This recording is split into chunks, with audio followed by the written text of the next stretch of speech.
Hello दोस्तों, स्वागत है आपका आपके अपने यूट्यूब चैनल दिसार जीकेजीएस क्लासेस में। दोस्तों आप सब लोग कैसे हैं? उम्मीद करते हैं आप सब लोग अच्छे होंगे, स्वस्थ होंगे, मस्त होंगे और अपनी तैयारी बेहतरीन तरीके से आप सभी कर रहे होंगे।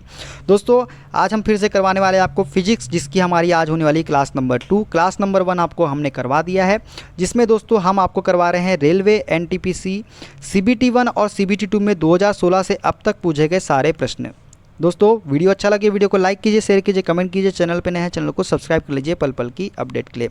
दोस्तों हमसे जुड़ने के लिए आप हमारा टेलीग्राम चैनल ज्वाइन कर सकते हैं। टेलीग्राम चैनल का लिंक मैंने डिस्क्रिप्शन बॉक्स में आपको दे दिया है। चलिए दोस्तों देर न करते हुए स्टार्ट करते हैं आज का अपना सेशन और देखते हैं आगे के बच्चे जो क्वेश्चन हैं फिजिक्स के वो सारे क्वेश्चन। आज हम देखेंगे दोस्तों उष्मा हीट, इसमें हम देखने वाले हैं ताप तथा तापमापन। देखते हैं इसका पहला क्वेश्चन। लगभग डैश केल्विन पर जल का घनत्व सबसे अधिक होता है। दोस्तों कौन से केल्विन पर जल का घनत्व सबसे अधिक होता है? तो 277 केल्विन पर जो है जल का घनत्व सबसे अधिक होता है। किसी पदार्थ के एकांक आयतन में उपस्थित द्रव्यमान को उस पदार्थ का घनत्व कहते हैं। जल का घनत्व 277 केल्विन 4 डिग्री सेंटीग्रेड तापमान पर सबसे अधिक होता है। 1 डिग्री सेंटीग्रेड बराबर होता है दोस्तों 273.15 केल्विन और 1 डिग्री सेंटीग्रेड बराबर क्या होता है फ़ारेनहाइट में 33.8 डिग्री फ़ारेनहाइट। देखते हैं अगला क्वेश्चन। 37 डिग्री सेल्सियस तापमान लगभग खालिस्तान के बराबर होता है। तो दोस्तों 37 डिग्री सेल्सियस तापमान जो है ये बराबर होता है किसके? 98.6 डिग्री फ़ारेनहाइट। इसे तो आप डायरेक्ट याद रखो दोस्तों, ठीक है। अब इसको निकालने का फॉर्मूला जो है वो होता है C/5 बराबर F-32 डिवाइडेड बाई 9 से हम निकालेंगे। हमको दिया है सेल्सियस कितना 37, तो यहाँ रखेंगे हमने 37 अपॉन में 5 F-32 डिवाइडेड बाई 9। तो दोस्तों इससे निकालेंगे तो क्या हो जाएगा 98.6 आ जाएगा। देखते हैं अगला क्वेश्चन। 0 डिग्री सेंटीग्रेड कितने डिग्री फ़ारेनहाइट के बराबर होता है? दोस्तों 0 डिग्री सेंटीग्रेड जो है ये 32 डिग्री फ़ारेनहाइट के बराबर होता है। कितने? 32 डिग्री फ़ारेनहाइट के। अभी हमने आपको फॉर्मूला बताया, उससे आपको निकाल लेना है। देखते हैं अगला क्वेश्चन। 12 डिग्री सेल्सियस पर जल की भौतिक अवस्था क्या होती है? दोस्तों 12 डिग्री सेल्सियस पर जल की भौतिक अवस्था जो होती है वो होती है क्या? द्रव। क्या होती है? द्रव होती है। पानी का हिमांक बिंदु डैश होता है। दोस्तों पानी का हिमांक बिंदु जो है ये होता है 32 डिग्री फ़ारेनहाइट, ठीक है। पानी का हिमांक बिंदु 32 डिग्री फ़ारेनहाइट होता है एवं 4 डिग्री सेल्सियस पर जल का घनत्व अधिकतम तथा आयतन क्या होता है? न्यूनतम होता है। जल 0 डिग्री मतलब 32 डिग्री फ़ारेनहाइट सेंटीग्रेड पर सफ़ेद बर्फ़ में परिवर्तित हो जाता है, इसलिए यह हिमांक बिंदु है। और शुद्ध जल का क्वथनांक जो होता है 100 डिग्री सेल्सियस होता है। देखते हैं अगला क्वेश्चन। -273.15 डिग्री सेल्सियस तापमान इनमें से किसके बराबर है? दोस्तों -273.15 डिग्री सेल्सियस तापमान जो है ये 0 केल्विन के बराबर होता है। किसके? 0 केल्विन के। परम शून्य तापमान प्रकृति में प्राप्त न्यूनतम संभव ताप होता है जिस पर किसी पदार्थ के अणुओं की गति क्या होती है? शून्य हो जाती है। परम शून्य ताप का मान 0 केल्विन अथवा -273.15 डिग्री सेल्सियस होता है, अर्थात परम शून्य ताप 0 से 273 डिग्री सेल्सियस कम तापमान होता है। इस प्रकार 0 केल्विन बराबर क्या होता है? 273.15 डिग्री सेल्सियस। देखते हैं अगला क्वेश्चन। क्रायोजेनिक डैश को दर्शाता है। दोस्तों क्रायोजेनिक जो है ये कम तापमान को दर्शाता है। किसे? कम तापमान को। क्रायोजेनिक कम तापमान को दर्शाता है। निम्न तापी की भौतिकी की वह शाखा है जिसमें अत्यधिक निम्न ताप 0 से कितना 123 डिग्री सेल्सियस से नीचे के तापमान का अध्ययन किया जाता है। GSLV रॉकेट में प्रयुक्त होने वाला ईंधन बहुत कम तापमान पर भरा इंजन में जाता है, ठीक है, जिसे क्रायोजेनिक रॉकेट इंजन हम कहते हैं। लगभग किस तापमान पर पानी का घनत्व अधिकतम होगा? दोस्तों 4 डिग्री सेल्सियस तापमान पर जो है पानी का घनत्व क्या होता है? अधिकतम होता है। लगभग 4 डिग्री सेल्सियस तापमान अथवा 277 डिग्री केल्विन तापमान पर पानी का घनत्व क्या होता है? अधिकतम होता है तथा आयतन क्या होता है? न्यूनतम होता है। जल जो है 0 डिग्री सेंटीग्रेड पर बर्फ़ में परिवर्तित हो जाता है। शुद्ध जल का क्वथनांक 100 डिग्री सेल्सियस तथा हिमांक कितना होता है? 0 डिग्री सेल्सियस होता है। देखते हैं अगला क्वेश्चन। सेंटीग्रेड जो तापमान के माप का यूनिट है निम्नलिखित में से किस पर नामित है? दोस्तों सेंटीग्रेड जो तापमान के माप का यूनिट है किस पर नामित है? तो ये नामित है दोस्तों एंडर्स सेल्सियस के नाम पर। किसके? Anders Celsius. एंडर्स सेल्सियस पर नामित सेंटीग्रेड जो तापमान के माप की यूनिट है। एंडर्स सेल्सियस दोस्तों एक स्वीडिश खगोलज्ञ थे। इन्होंने 1741 में उपसाला विश्वविद्यालय वेधशाला की स्थापना की और 1742 में इन्होंने सेल्सियस तापमान स्केल प्रस्तावित किया। इस स्केल को बाद में कार्ल लिनियस ने 1745 में क्या किया था? बदल दिया था। देखते हैं अगला क्वेश्चन। उस तापमान का मान कितना होता है जो मानव शरीर से में सामान्य माना जाता है। तो दोस्तों मानव शरीर में जो तापमान होता है वो होता है 98.6 डिग्री फ़ारेनहाइट। मनुष्य के शरीर का सामान्य तापमान सेल्सियस में 37 डिग्री सेल्सियस और फ़ारेनहाइट में कितना होता है 98.6 डिग्री फ़ारेनहाइट होता है। जब शरीर का तापमान इस सामान्य स्तर से ऊपर हो जाता है तो यह स्थिति ज्वर या बुखार कहलाती है। देखते हैं ऊष्मा चालन एवं विकिरण के जितने भी क्वेश्चन एनटीपीसी में पूछे गए हैं उनके बारे में। घन वस्तु में ऊष्मा चालन की दर डैश पर निर्भर करती है। दोस्तों घन वस्तु में ऊष्मा चालन की दर जो है ये घर्षण पर निर्भर करती है। किस पर? घर्षण पर निर्भर नहीं करती है। घन वस्तु में ऊष्मा चालन की दर खालिस्तान पर निर्भर नहीं करती है तो घर्षण पर। सामग्री की घनता, सामग्री के आयाम और इलेक्ट्रॉनिक विन्यास पे जो है घन वस्तु में ऊष्मा चालन की दर निर्भर करती है, घर्षण पर निर्भर नहीं करती है। दोस्तों घन वस्तु में ऊष्मा चालन का दर घर्षण पर निर्भर नहीं करती है, बल्कि ऊष्मा एक प्रकार की ऊर्जा है जो दो वस्तुओं के बीच उसके तापांतर के कारण एक वस्तु से दूसरे वस्तु में स्थानांतरित होती है। और ऊष्मा प्रवाह वस्तु के ताप, वस्तु में ऊष्मा की मात्रा तथा वस्तु के पदार्थ की प्रकृति पर निर्भर करता है, जो घन वस्तु में सामग्री का घनत्व, आयाम और इलेक्ट्रॉनिक विन्यास पर निर्भर करता है। देखते हैं अगला क्वेश्चन। ऊष्मीय प्रसार से जो क्वेश्चन पूछा गया दोस्तों उसको हम देखेंगे। नीचे एक अभिकथन और एक कारण दिया गया है, ठीक है। अभिकथन क्या है दोस्तों? लोहे के पटरियों के बीच एक छोटा सा अंतराल छोड़ दिया जाता है। कारण क्या है? लोहा गर्मी में फैलता है। तो दोस्तों ए और आर दोनों सही है और आर जो है ए की उचित व्याख्या करता है, ठीक है। लोहे की पटरियों के बीच एक छोटा सा अंतराल छोड़ दिया जाता है क्योंकि दोस्तों लोहा गर्मी में क्या होता है? फैलता है। तो सी इज़ द करेक्ट आंसर। देखते हैं अगला क्वेश्चन। संवहन दोस्तों कन्वेक्शन के बारे में देखेंगे दोस्तों हम लोग अब। निम्नलिखित में से कौन सा विकल्प उष्णता का कुचालक या बैड कंडक्टर है? तो दोस्तों उष्णता का बैड कंडक्टर जो है वो है लकड़ी। लकड़ी जो है उष्णता का कुचालक और बैड कंडक्टर है। दोस्तों लकड़ी उष्णता का कुचालक, बैड कंडक्टर है। विद्युत रोधी वेद पदार्थ होते हैं दोस्तों जो तुलनात्मक रूप से विद्युत धारा और उष्मा के प्रवाह का क्या करते हैं? विरोध करते हैं, या जिनमें से होकर समान स्थितियों में बहुत कम धारा या उष्मा प्रवाहित होती है। जैसे लकड़ी हो गया, बेकेलेट हो गया, एस्बेस्टस हो गया, चीनी मिट्टी हो गया, कागज हो गया, पीवीसी जो है, ये आदि क्या है? कुचालकों के कुछ उदाहरण हैं। देखते हैं अगला क्वेश्चन। बोरोसिलिकेट ग्लास बर्तन का माइक्रोवेव ओवन में प्रयोग किया जाता है क्योंकि? दोस्तों बोरोसिलिकेट ग्लास बर्तन का माइक्रोवेव ओवन में प्रयोग किया जाता है क्योंकि यह अत्यधिक उष्मा क्या होता है? प्रतिरोधी है। यह अत्यधिक उष्मा प्रतिरोधी होने के कारण जो है बोरोसिलिकेट ग्लास बर्तन का माइक्रोवेव ओवन में प्रयोग हम करते हैं। देखते हैं अगला क्वेश्चन। इनमें से कौन विद्युत का काफ़ी अच्छा चालक है? दोस्तों विद्युत का सबसे अच्छा चालक है option number C, graphite. Graphite जो है दोस्तों विद्युत का अच्छा चालक है। ग्रेफाइट विद्युत का अच्छा चालक होता है दोस्तों।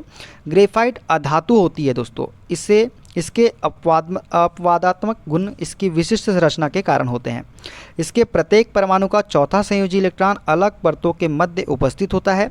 यही मुक्त इलेक्ट्रॉन ग्रेफाइट को विद्युत का सर्वोत्तम चालक बनाता है। देखते हैं अगला क्वेश्चन। किसी वस्तु पदार्थ में किसकी उपस्थिति के कारण वह विद्युत का सुचालक बनता है? तो दोस्तों इलेक्ट्रॉन की उपस्थिति के कारण, ठीक है, वह सुचालक बन जाता है। देखते हैं अगला क्वेश्चन। निम्नलिखित में से कौन सा विद्युत सुचालक नहीं है? दोस्तों विद्युत सुचालक जो नहीं है वो है चीनी के मिट्टी के बर्तन। चीनी मिट्टी के बर्तन जो है ये विद्युत का सुचालक नहीं है। एल्युमिनियम हो गया, टंगस्टन हो गया, निकिल जो हो गया, ये क्या है? विद्युत के सुचालक है। दोस्तों चीनी मिट्टी विद्युत का सुचालक नहीं है। इसका रासायनिक नाम जलयुक्त alumino silicate Al2O3 twice SiO2 twice H2O। चीनी मिट्टी का उपयोग बर्तन, प्याले, कटोरी, थाली, अस्पताल में काम में लाए जाने वाले सामान, बिजली के पृथककारी, मोटर गाड़ियों के स्पार्क प्लग, ताप सह ईंटें इत्यादि बनाने में किया जाता है। देखते हैं अगला क्वेश्चन। निम्नलिखित में से कौन सा विद्युत आवेश का सुचालक है? दोस्तों विद्युत आवेश का सुचालक है तांबा। तांबा जो है विद्युत आवेश का क्या है? सुचालक है। जिन पदार्थों से होकर विद्युत आवेश सरलता से प्रभावित होता है उन्हें चालक या हम सुचालक कहते हैं। जैसे चांदी हो गया, तांबा हो गया, एल्युमिनियम हो गया, ये क्या है? चालक और सुचालक है। जिन पदार्थों से होकर विद्युत आवेश का प्रवाह नहीं होता उन्हें हम अचालक या फिर कुचालक कहते हैं। जैसे लकड़ी, रबड़, कागज, ये क्या है? कुचालक के उदाहरण हैं। देखते हैं अगला क्वेश्चन। निम्नलिखित में समानता का पता लगाएं। चांदी, तांबा, सोना, एल्युमिनियम। तो दोस्तों ये सभी क्या है? ये सभी अच्छे सुचालक है। क्या है? अच्छे सुचालक है। देखते हैं अगला। देखते हैं दोस्तों अवस्था परिवर्तन तथा गुप्त ऊष्मा के बारे में। जिस तापमान पर तरल अपनी तरल अवस्था से ठोस अवस्था में परिवर्तित होता है उसे डैश कहा जाता है। दोस्तों, जिस तापमान पर तरल अपनी तरल अवस्था से ठोस अवस्था में परिवर्तित होता है उसे हम हिमांक बिंदु कहते हैं। क्या बोलते हैं? हिमांक बिंदु बोलते हैं। निश्चित ताप पर द्रव का ठोस में बदलना हिमीकरण कहलाता है तथा इस निश्चित ताप को द्रव का हम हिमांक कहते हैं। प्रायः गलनांक एवं हिमांक क्या होते हैं? बराबर होते हैं। जो पदार्थ ठोस से द्रव में बदलने पर सिकुड़ते हैं जैसे बर्फ, उनका गलनांक दाब बढ़ने पर घटता है तथा जो पदार्थ ठोस से द्रव में बदलने पर फैलते हैं उनका गलनांक दाब बढ़ाने पर क्या होता है? बढ़ता है। अशुद्धि मिलाने से गलनांक क्या होता है दोस्तों? घटता है। अशुद्धि के मिलाने से क्या होता है? गलनांक घटता है। देखते हैं अगला क्वेश्चन। पानी का क्वथनांक डैश है। दोस्तों, पानी का क्वथनांक जो होता है ये 212 डिग्री फ़ारेनहाइट होता है। कितना? 212 डिग्री फ़ारेनहाइट। वायुमंडलीय दबाव ज़्यादा होने पर पानी का क्वथनांक ज़्यादा होता है और कम होने पर कम होता है। ज़्यादा ऊंचाई पर वायुमंडलीय दबाव कम होता है, इसलिए पानी का क्वथनांक भी क्या होता है? कम होता है। देखते हैं अगला क्वेश्चन। हिमीकरण फ्रीजिंग तापमान पर पानी के पाइप फट जाते हैं, ऐसा डैश के कारण होता है। दोस्तों, हिमीकरी तापमान पर पानी के पाइप फट जाते हैं, ऐसा होता है एक्सपेंशन की वजह से। किसकी वजह से? एक्सपेंशन की वजह से। दोस्तों, हिमीकरण फ्रीजिंग तापमान पर जाड़ों की रातों में पानी के पाइप फट जाते हैं क्योंकि पानी के जमने पर आयतन में प्रसार होने के कारण बर्फ़ का आयतन क्या हो जाता है? बढ़ जाता है और पाइप क्या हो जाती है? फट जाती है। अधिकतर द्रवों को गर्म करने पर उनका आयतन बढ़ता है तथा घनत्व क्या होता है? घटता है। परंतु पानी का व्यवहार 0 डिग्री सेल्सियस से 4 डिग्री सेल्सियस के बीच उल्टा होता है। यदि किसी पात्र में 0 डिग्री सेल्सियस पर पानी को गर्म किया जाए तो 0 से 4 डिग्री सेल्सियस तक इसका आयतन घटता है तथा घनत्व क्या होता है? बढ़ता है। देखते हैं सापेक्षिक आर्द्रता और वाष्पीकरण से पूछे गए क्वेश्चन। रेफ्रिजरेटर निम्नलिखित में से किस सिद्धांत पर काम करता है? दोस्तों, रेफ्रिजरेटर जो है ये वाष्पीकरण के सिद्धांत पर काम करता है। किसके सिद्धांत पर? वाष्पीकरण के सिद्धांत पर।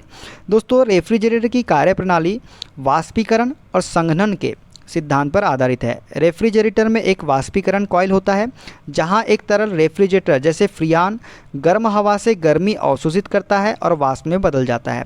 वाष्पित रेफ्रिजरेट को एक संघनन कॉइल में भेजा जाता है जहां यह ठंडी हवा से गर्मी छोड़ता है और तरल में बदल जाता है। इस प्रकार यह चक्र चलता रहता है। देखते हैं अगला क्वेश्चन।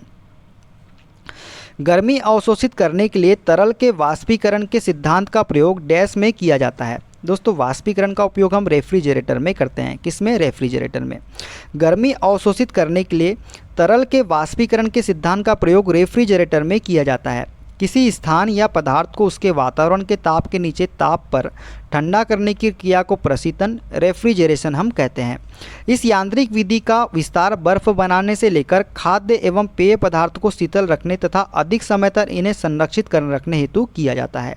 देखते हैं दोस्तों अगला उष्मागतिकी थर्मोडायनामिक्स के बारे में। इनमें से कौन सा विद्युत उपकरण मूल जूल के तापन नियम पर आधारित नहीं है? तो दोस्तों, जूल के तापन नियम पर आधारित नहीं है विद्युत प्लग एवं स्विच। विद्युत प्लग एवं स्विच जो है जूल के तापन नियम पर आधारित नहीं है।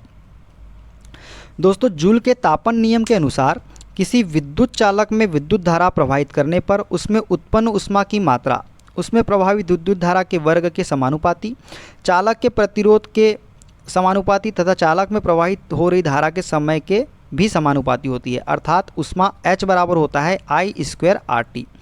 इलेक्ट्रिक केतली, इलेक्ट्रिक आयरन एवं फ्यूज जूल के तापन नियम पर आधारित उपकरण है।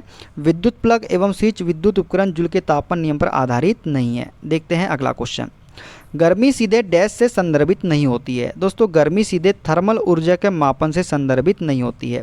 गर्मी सीधे थर्मल ऊर्जा के मापन से संदर्भित नहीं होती है, बल्कि अणुओं की गति, विद्युत चुंबकीय तरंगों के माध्यम से स्थानांतरण और पदार्थों के थर्मोडायनामिक गुण पर निर्भर करती है। देखते हैं अगला क्वेश्चन।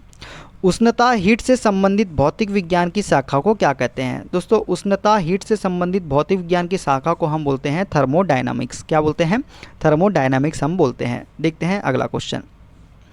ऊष्मा संतुलन क्या है? दोस्तों, ऊष्मा संतुलन जो है पृथ्वी द्वारा अवशोषित आपतित ऊष्मा और विकिरण के रूप में बाहर जाने वाली ऊष्मा के बीच संतुलन को ही हम क्या बोलते हैं? ऊष्मा संतुलन बोलते हैं। दोस्तों, पृथ्वी द्वारा अवशोषित आपतित ऊष्मा और विकिरण के रूप में बाहर जाने वाली ऊष्मा के बीच संतुलन को ऊष्मा संतुलन कहते हैं। कोई भौतिक तंत्र स्वयं अपने भीतर ऊष्मीय संतुलन में तब कहा जाता है जब इसके सभी भागों में ताप समान हो और समय के साथ परिवर्तित ना हो रहा हो। अब देखते हैं दोस्तों तरंग वेव के बारे में। निम्नलिखित में से कौन सी विद्युत चुम्बकीय तरंगे है? दोस्तों, विद्युत चुम्बकीय तरंगे है एक्स किरणें। एक्स किरणें जो है दोस्तों, ये विद्युत चुम्बकीय तरंगे है। दोस्तों, वे तरंगे जिनके संचरण के लिए किसी माध्यम की आवश्यकता नहीं होती, अर्थात जो तरंगे निर्वात में भी संचरित हो सकती है, उन्हें हम विद्युत चुम्बकीय या अयांत्रिक तरंग कहते हैं। सभी विद्युत चुम्बकीय तरंगे एक ही चाल से चलती है जो प्रकाश की चाल के बराबर होती है। गामा किरणें, एक्स किरणें, पराबैंगनी किरणें, दृश्य विकिरण, अवरक्त विकिरण, सूक्ष्म तरंगे, दीर्घ रेडियो तरंगे आदि विद्युत चुम्बकीय तरंगे हैं। इनकी तरंग दैर्ध्य परिसर जो होती है 10⁻⁻14 मीटर से लेके 10⁻4 मीटर तक होती है। दोस्तों, एक्स किरणों का तरंग दैर्ध्य 10⁻10 मीटर से -10 मीटर से 10⁻8 मीटर तक होती है। इसका प्रयोग चिकित्सा तथा औद्योगिक क्षेत्र में हम करते हैं। देखते हैं अगला क्वेश्चन। किस रंग की तरंग दैर्ध्य सबसे कम होती है? दोस्तों, बैगनी रंग की तरंग दैर्ध्य जो होती है ये सबसे कम होती है। सबसे अधिक किसकी होती है? तो लाल रंग की तरंग दैर्ध्य होती है। किसी माध्यम में किसी तरंग के किसी कण द्वारा एक पूरा कंपन किए जाने पर तरंग जितनी दूरी तय करती है उसे हम तरंग दैर्ध्य कहते हैं। सबसे लंबी तरंग दैर्ध्य लाल रंग की तथा सबसे कम बैगनी रंग की होती है, जबकि सर्वाधिक विचलन बैगनी रंग का और सबसे कम विचलन किसका होता है? लाल रंग का होता है। देखते हैं अगला क्वेश्चन। नीचे एक अभिकथन और एक कारण दिया गया है। अभिकथन है दोस्तों, जब वेग स्थिर हो और तरंग दैर्ध्य आधी रखी जाती है तो आवृत्ति दुगनी हो जाती है। कारण है वेग बराबर आवृत्ति इंटू तरंग दैर्ध्य। तो दोस्तों, इसका राइट आंसर बताइए क्या हो जाएगा? दोस्तों, इसका राइट आंसर हो जाएगा ऑप्शन नंबर बी वाला। क्या हो जाएगा? अभिकथन और कारण दोनों सही है, लेकिन कारण अभिकथन की उचित व्याख्या है। ठीक है, देखते हैं अगला क्वेश्चन। यदि एक तरंग की आवृत्ति बढ़ती है तो इसकी तरंग दैर्ध्य पर क्या प्रभाव होता है या क्या असर होता है? दोस्तों, यदि तरंग की आवृत्ति बढ़ती है तो इसकी तरंग दैर्ध्य क्या हो जाएगी? यह घट जाएगी। क्या हो जाएगी? घट जाएगी। दोस्तों, यदि एक तरंग की आवृत्ति बढ़ती है तो इसकी तरंग दैर्ध्य घट जाती है। किसी माध्यम में किसी तरंग का कंपन करता हुआ कोई कण 1 सेकंड में जितना कंपन करता है उसे हम क्या बोलते हैं? आवृत्ति बोलते हैं। तरंग का वेग v बराबर होता है आवृत्ति v इंटू तरंग दैर्ध्य लैम्डा। देखते हैं अगला क्वेश्चन। निम्नलिखित का मिलान करें। तो दोस्तों, निम्नलिखित का हमको मिलान करना है। दोस्तों, विद्युत चुम्बकीय तरंगे और उनके प्रयोग के बारे में देखते हैं।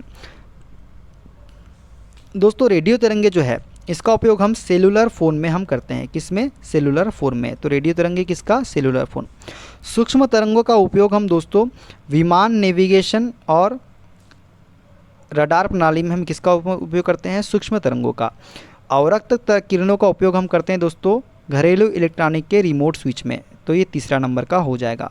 गामा किरणें दोस्तों कैंसर कोशिकाओं को नष्ट करने के लिए गामा किरणों का उपयोग हम करते हैं, ठीक है, दवा के रूप में। देखते हैं अगला क्वेश्चन।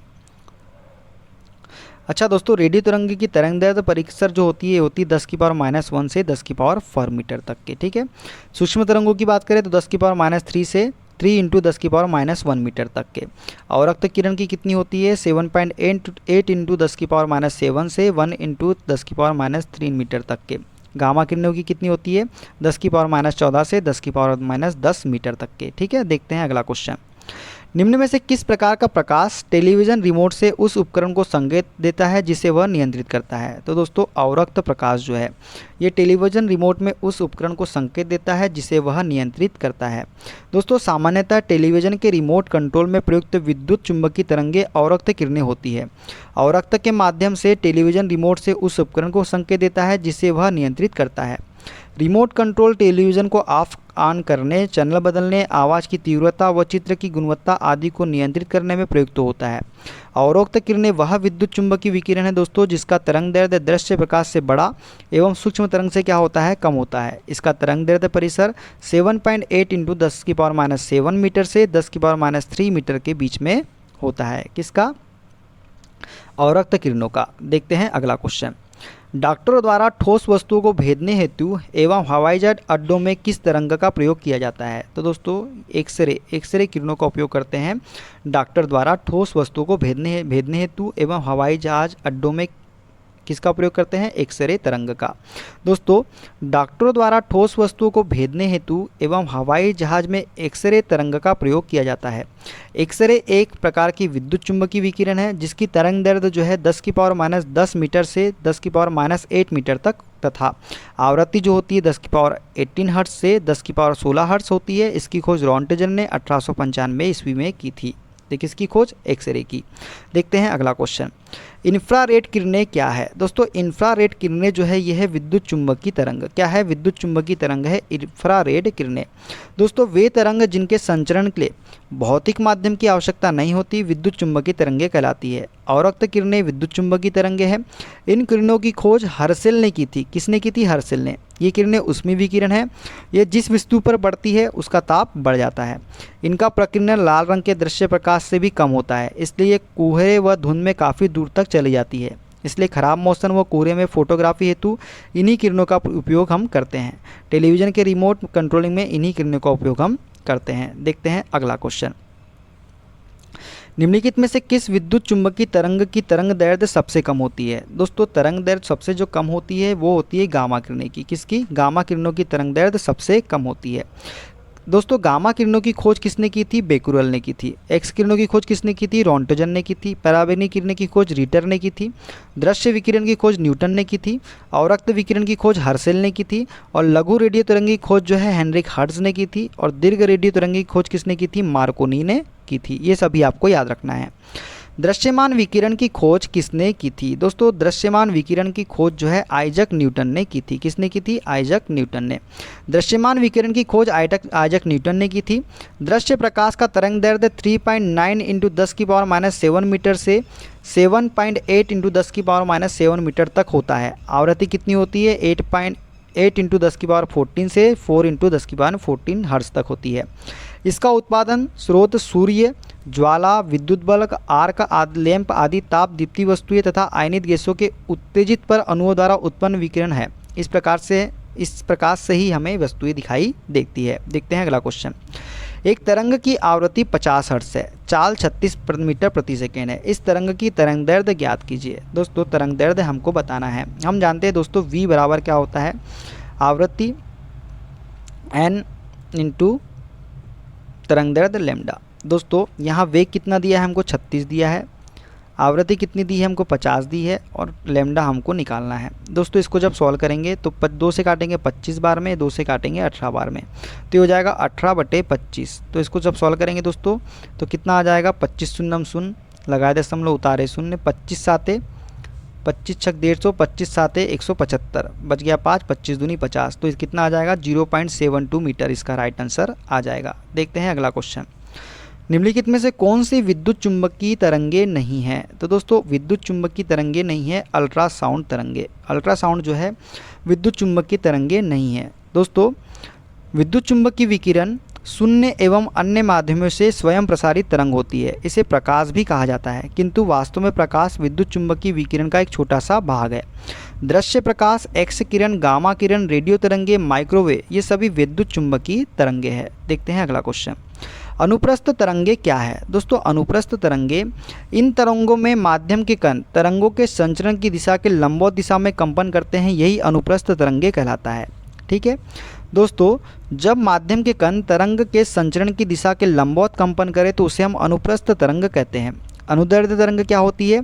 जब माध्यम के कण तरंग संचरण की दिशा के समानांतर कंपन करे तो उसे हम अनुदैर्ध्य तरंग कहते हैं। जैसे कि ध्वनि की तरंग। ध्वनि की तरंग जो है ये कैसी तरंग है? यांत्रिक तरंग है और अनुदैर्ध्य तरंग दोनों ही हैं। आपको दोनों याद रखना है। ठीक है, अगला चैप्टर है दोस्तों हमारा ध्वनि, जिसका हम देखने वाले हैं ध्वनि तरंगों की प्रकृति के बारे में। जो क्वेश्चन एनटीपीसी में पूछे गए हैं वो सारे क्वेश्चन देखते हैं दोस्तों ध्वनि तरंग के बारे में। ध्वनि तरंगे डैश में यात्रा नहीं कर सकती है। दोस्तों, ध्वनि तरंगे निर्वात में यात्रा नहीं कर सकती है। दोस्तों, ध्वनि तरंगे वायु, पानी तथा स्टील में यात्रा कर सकती है, लेकिन निर्वात में यात्रा नहीं कर सकती।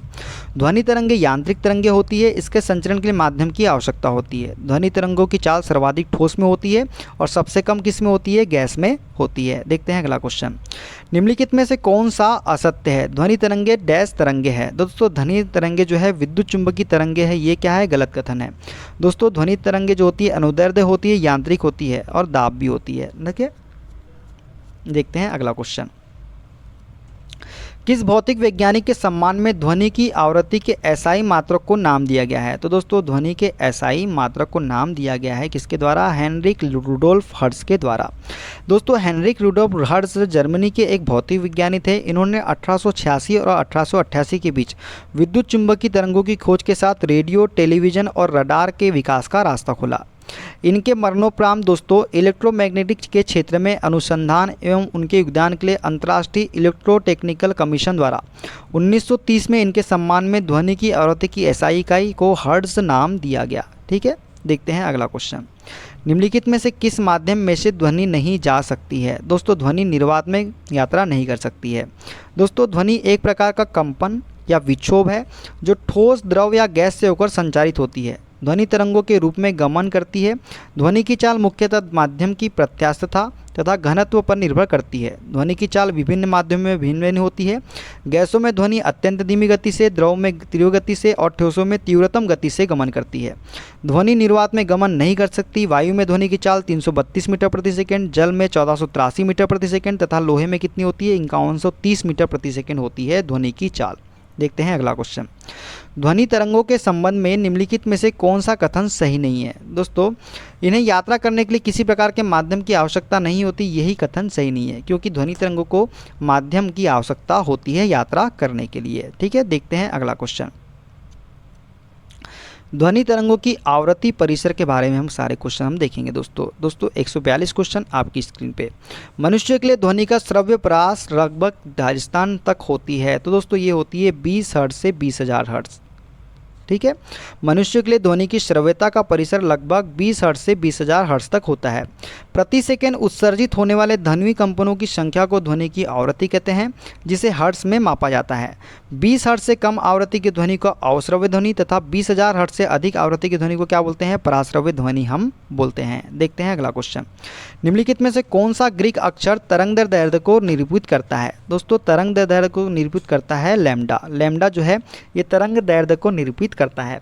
तरंग संचरण की दिशा में माध्यम के किसी कण के एक पूरा कंपन किए जाने पर तरंग जितनी दूरी तय करती है उसे हम तरंगदैर्ध्य कहते हैं।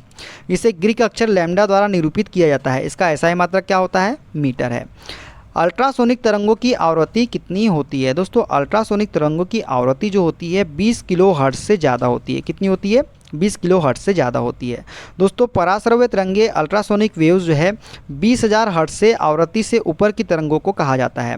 मनुष्य के कान इसे नहीं सुन सकते हैं, परंतु कुछ जानवर जैसे कुत्ता, बिल्ली, चमगादड़ आदि इसे सुन सकते हैं। दोस्तों पराश्रव्य तरंगों के उपयोग की बात करें तो संकेत भेजने में इसका उपयोग करते हैं, समुद्र की गहराई का पता लगाने के लिए इसका उपयोग करते हैं, कीमती कपड़ों, वायुयान तथा घड़ियों के पुर्जों को साफ करने में इसका उपयोग करते हैं, कल कारखानों की चिमनियों से काली हटाने में इसका उपयोग करते हैं, दूध के अंदर के हानिकारक जीवाणुओं को नष्ट करने में इसका उपयोग करते हैं, गठिया रोग के उपचार एवं मस्तिष्क के ट्यूमर का पता लगाने के लिए हम पराश्रव्य तरंगों का उपयोग करते हैं। देखते हैं अगला क्वेश्चन। ध्वनि की वह न्यूनतम आवृत्ति क्या है जो मनुष्य द्वारा सुनी जा सकती है? तो दोस्तों ध्वनि की वह निम्नतम आवृत्ति जो मनुष्य द्वारा सुनी जा सकती है वो है 20 हर्ट्ज। कितनी है? 20 हर्ट्ज है। दोस्तों ध्वनि तरंगे अनुदैर्ध्य यांत्रिक तरंगे हैं। ये 3 प्रकार की होती है। पहली अवश्रव्य तरंगे। 20 हर्ट्ज से नीचे की आवृत्ति वाली ध्वनि तरंगों को अवश्रव्य तरंगे कहते हैं। इसे हमारा कान नहीं सुन सकता है। दोस्तों श्रव्य तरंगे दूसरी होती है जो 20 से 20,000 हर्ट्ज के बीच की आवृत्ति वाली तरंगों को श्रव्य तरंगे कहते हैं। इन तरंगों का हमारा कान सुन सकता है। ध्वनि की वह निम्नतम आवृत्ति जो मनुष्य के कान को द्वारा सुनी जा सकती है वो है 20 हर्ट्ज। पराश्रव्य तरंगे दोस्तों जो 20,000 हर्ट्ज से ऊपर की आवृत्ति वाली तरंगों को पराश्रव्य तरंगे कहा जाता है। हमारा कान इसे नहीं सुन सकता। कुत्ता, बिल्ली, चमगादड़ आदि इसे सुन सकते हैं। देखते हैं अगला क्वेश्चन। इनमें से कौन सी तरंगे मनुष्य के लिए श्रव्य होती है? तो दोस्तों 20 हर्ट्ज से 20,000 हर्ट्ज के बीच की आवृत्ति रेंज वाली तरंगे जो होती है मनुष्य के लिए श्रव्य होती है। ठीक है, देखते हैं अगला क्वेश्चन। ध्वनि की चाल के बारे में देखेंगे दोस्तों। हवा में ध्वनि की गति से अधिक गति खालिस्तान के रूप में जानी जाती है। दोस्तों हवा में ध्वनि की गति से अधिक गति को हम बोलते हैं सुपरसोनिक। क्या बोलते हैं? सुपरसोनिक बोलते हैं। दोस्तों ध्वनि की गति से अधिक पिंड की गति को सुपरसोनिक गति के रूप में जाना जाता है। किसी पिंड की गति को मैक संख्या में मापा जाता है। जो गति होती है दोस्तों पिंड की, उसे किस में मापते हैं? मैक संख्या में मापते हैं। यदि किसी पिंड की गति को मैक संख्या 1 से अधिक है तो उसे सुपरसोनिक गति कहते हैं। यदि मैक संख्या 5 से अधिक है तो चाल अति पराध्वनिक हाइपरसोनिक कहलाती है। जब पिंड की चाल पराध्वनिक हो जाती है तो वह अपने पीछे माध्यम में एक शंक्वाकार विक्षोभ छोड़ता जाता है। इस विक्षोभ के संचरण को ही प्रघाती तरंग शॉक वेव्स हम कहते हैं। देखते हैं अगला क्वेश्चन। ध्वनि की गति पर दबाव का क्या प्रभाव पड़ता है? दोस्तों ध्वनि की गति पर दबाव का प्रभाव क्या होता है? तो ध्वनि की गति दबाव से प्रभावित नहीं होती है दोस्तों। क्या होता है? ध्वनि की गति दबाव से प्रभावित नहीं होती है। ठीक है, देखते हैं अगला क्वेश्चन। हवा में ध्वनि की चाल कितनी होती है दोस्तों? तो ये होती है 332 मीटर प्रति सेकेंड। ठीक है, 332 मीटर प्रति सेकेंड जो है हवा में ध्वनि की चाल होती है। हवा में ध्वनि की चाल दोस्तों 332 मीटर प्रति सेकेंड होती है। ध्वनि एक यांत्रिक तरंग है जिसके संचरण में वायु की आवश्यकता होती है। निर्वात में ध्वनि की चाल कितनी होती है? शून्य होती है। ध्वनि तरंगे 3 प्रकार की होती है, श्रव्य तरंगे, अश्रव्य तरंगे और पराश्रव्य तरंगे, जिसके बारे में हमने आपको स्टार्टिंग में बता चुके हैं। देखते हैं अगला क्वेश्चन। ठोस से गैसीय माध्यम में जाते समय ध्वनि की चाल डैश होती है। दोस्तों ठोस से गैसीय माध्यम में जाते समय ध्वनि की चाल घटती है। क्या होती है? घटती है। दोस्तों विभिन्न माध्यमों में ध्वनि की चाल भिन्न भिन्न होती है। किसी माध्यम में ध्वनि की चाल माध्यम की प्रत्यास्थता तथा घनत्व पर निर्भर करती है। ठोस से गैसीय माध्यम में जाते समय ध्वनि की चाल घटती है। गैसों के सापेक्ष द्रव में प्रत्यास्थता अधिक होती है तथा ठोसों में सबसे अधिक होती है। यही कारण है कि द्रव में ध्वनि की चाल गैसों की अपेक्षा अधिक, ठोसों में सबसे अधिक होती है। वायु में ध्वनि की चाल 332 मीटर प्रति सेकेंड, जल में ध्वनि की चाल 1493 मीटर प्रति सेकेंड और लोहे में 5130 मीटर प्रति सेकेंड होती है। ठीक है, ध्वनि के अभिलक्षण देखते हैं दोस्तों। निम्नलिखित में से किसका उपयोग धातु के खंडों के दरारों और दोषों को पता लगाने के लिए किया जाता है? तो दोस्तों पराध्वनिक का उपयोग हम करते हैं धातु के खंडों, दरारों और दोषों को पता लगाने के लिए। दोस्तों पराध्वनियाँ उच्च आवृत्ति की ध्वनि तरंगे हैं। ये अवरोधों की उपस्थिति में भी एक निश्चित पथ पर गमन कर सकती है। इनका उपयोग धातु के ब्लॉक पिंडों में दरारों तथा अन्य दोषों का पता लगाने के लिए किया जा सकता है तथा उन भागों को साफ करने में उपयोग किया जा सकता है जहां तक पहुंचना कठिन होता है, जैसे सर्पिलाकार नली, विषम आकार के पुर्जे और इलेक्ट्रॉनिक अवयव। ठीक है, देखते हैं अगला क्वेश्चन। जिस तरीके से मस्तिष्क किसी उत्सर्जित ध्वनि की आवृत्ति की पहचान करता है उसे क्या कहा जाता है? दोस्तों जिस तरीके से मस्तिष्क किसी उत्सर्जित ध्वनि की आवृत्ति की पहचान करता है उसे हम क्या बोलते हैं? पिच बोलते हैं। क्या बोलते हैं? पिच बोलते हैं। दोस्तों तीव्र ध्वनि का तारत्व अधिक होता है तथा मंद ध्वनि का तारत्व क्या होता है? कम होता है। ये आपको याद रखना है। देखते हैं अगला क्वेश्चन। अल्ट्रासाउंड तरंगों के संबंध में कौन सा कथन गलत है? तो दोस्तों option number D is the correct answer. दोषपूर्ण स्थानों से अल्ट्रासाउंड वापस प्रतिबिंबित नहीं किया जा सकता, ये कथन गलत है। दोस्तों अल्ट्रासाउंड तरंगों के द्वारा समुद्र, नदी या झील की गहराई माप सकते हैं। इन तरंगों की मदद से समुद्र की गहराई में डूबी हुई वस्तु का पता लगाया जा सकता है, क्योंकि प्रेषित पराध्वनि तरंगे उत्पन्न कर जल में भेजता है, जो मार्ग में किसी ठोस पिंड या तल से टकराकर वापस आता है, जिसे संसूचक ग्रहण कर उसे विद्युत संकेतों में बदलकर प्रतिबिंब बना देता है। पराश्रव्य तरंगे 20 किलोहर्ट्ज या 20,000 हर्ट्ज से अधिक आवृत्ति वाली यांत्रिक या ध्वनि तरंगों को पराश्रव्य तरंगे कहते हैं। पराश्रव्य तरंगों की आवृत्ति अधिक तथा कम तरंगदैर्घ्य होने के कारण अत्यधिक ऊर्जा संचित होती है। पराश्रव्य तरंगों के संबंध में गलत कथन की दोषपूर्ण स्थानों से अल्ट्रासाउंड को वापस प्रतिबंधित नहीं किया जा सकता, ये क्या है? गलत कथन है। देखते हैं दोस्तों अगला क्वेश्चन। ये थे सारे क्वेश्चन दोस्तों। अब हम कल पढ़ेंगे दोस्तों प्रतिध्वनि के बारे में। किसके बारे में? प्रतिध्वनि के बारे में। वीडियो कैसा लगा कमेंट बॉक्स में जरूर बताएगा। मिलते हैं अगली वीडियो में। अपना ख्याल रखिए। Okay, bye bye, take care.